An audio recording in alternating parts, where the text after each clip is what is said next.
the biggest, undisputed, and largest cruise ship in the world.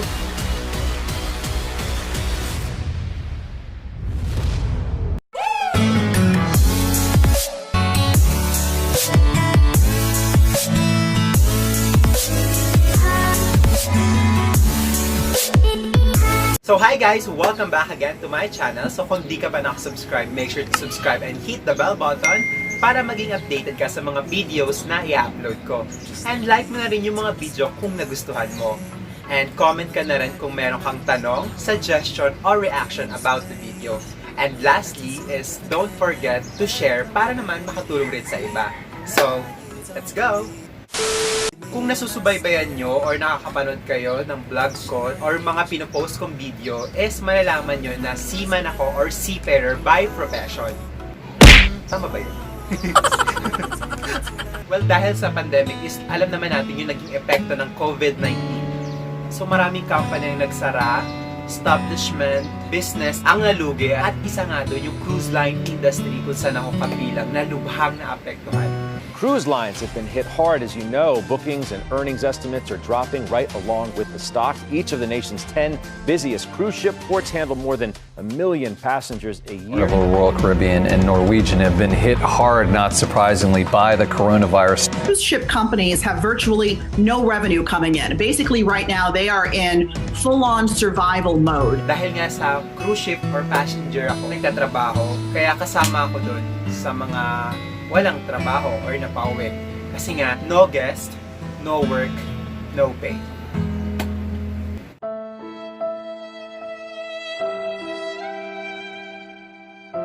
So it's been 6 months since nung makauwi ako dito sa Pilipinas. So, yun, tambay pa more. Kumbaga, seaman noon, pabigat kayo. Royal Caribbean Group is one of the biggest and leading cruise line company in the world with biggest ship records holder.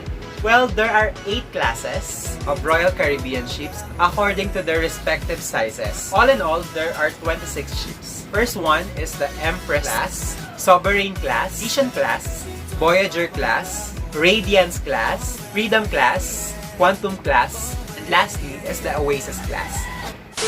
Introducing the newest Royal Caribbean game changer, the first Quantum Ultra class to sail in the US and Europe, Odyssey of the Seas.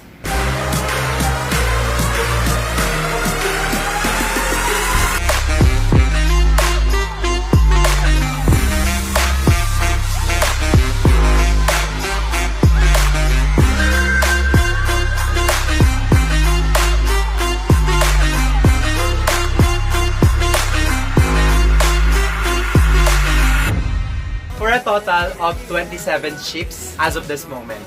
The first ever Ultra Class Quantum ship is Spectrum of the Seas.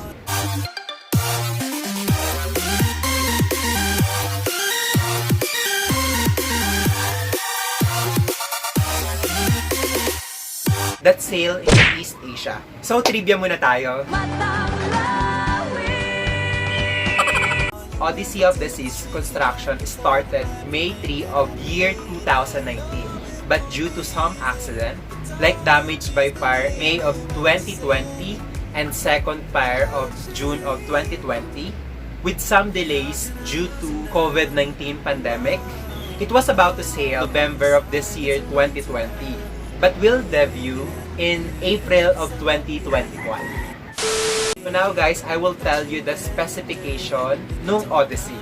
It has a gross tonnage of 169,379 with ship length of 1,139 feet, total of 16 deck with a capacity of 4,284 passenger and crew member for about 1,551 for a total of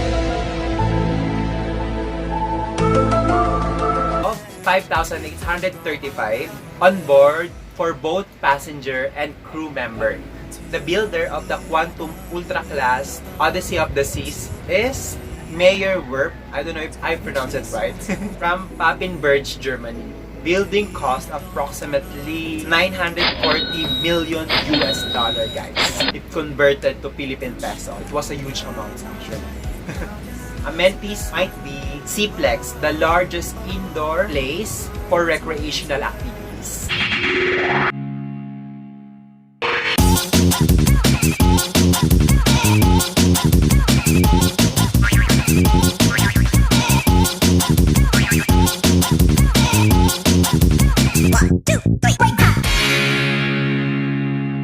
Skypod, a bungee and trampoline experience.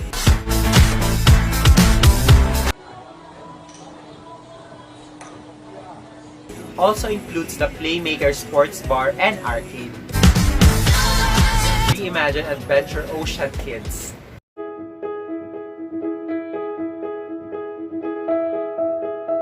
A max out teen lounge with gaming, consoles, music, and movies.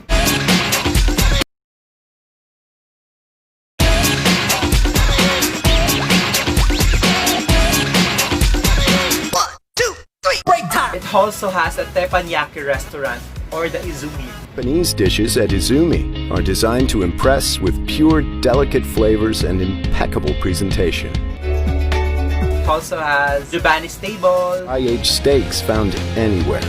At Giovanni's Table, classic Italian dishes are homemade and served for sharing by the whole family. 2-level pool deck will feature 2 open air resort style pools and 4 whirlpools with shady casitas and hammock. Flow rider, it's like surfing inside the cruise ship.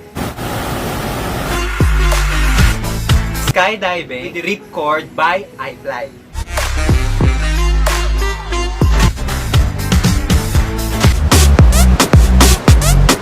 North Star Glass Capsule, describe it as parang isang Ferris wheel lang siya. Isang capsule ng Ferris wheel na iniikot ka 360.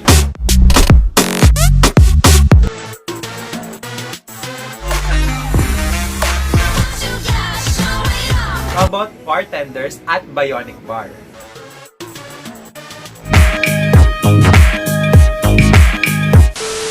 The biggest, undisputed, and largest cruise ship in the world is the Symphony of the Seas, guys.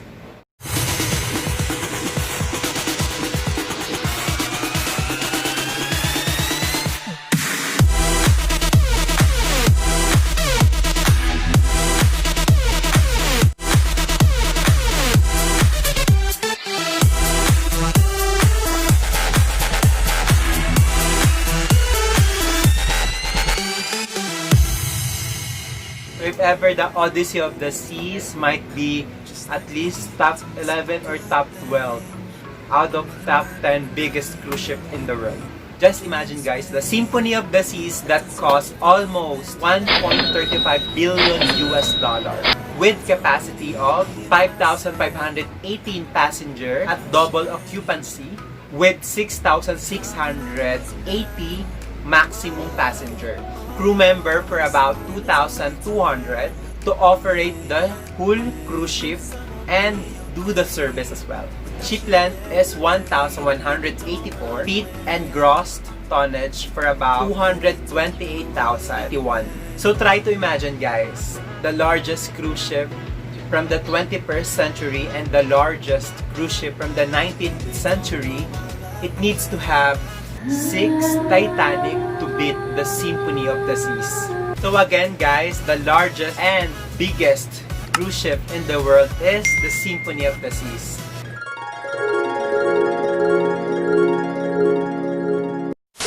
So here are the top 10 biggest cruise ship as of 2019. From the 10th spot is the Norwegian Bliss from NCL or Norwegian Cruise Line. The 9th spot is the Ovation of the Seas. 8th is Anthem of the Seas. 7th is the Quantum of the Seas. 6th one is MSC Mirabilia. The 5th one is the Aida Nova. And the 4th one is the Oasis of the Seas. The 3rd one is the Allure of the Seas. For the 2nd spot is the Harmony of the Seas. Top 1 is the Symphony of the Seas. If you notice guys, 7 out of 10 biggest cruise ship are from Royal Caribbean Group. So there's something to look forward, especially if you want to join or work in a cruise ship. I actually made a video on how to apply online in Royal Caribbean. So lalabas siya sa taas. And try to check and watch the video guys. Currently, most of my friends and co-worker from my past ship received their LOE, letter of employment, or their contract that they were about to join the Odyssey of the Seas as the starting team. So yun guys, nagbibigay-bigay na ngayon ng LOE kasi nga, the Odyssey of the Sea will start sailing in April of 2021. So by the way guys, meron pala akong ginawa na playlist ng mga videos ko no Starbucks journey ko and also my pagbabarko or cruise ship journey. So ilalagay ko yung link ng both playlists sa baba. So try to check and watch the videos. So yun lang guys, I hope na enjoy nyo yung video at may nakuha kayong mga idea or knowledge. So thank you so much for watching guys. Bye bye!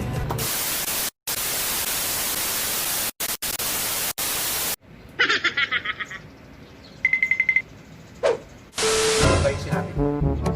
Tama ba yun? Tama ba yun? Tama ba yung sinabi?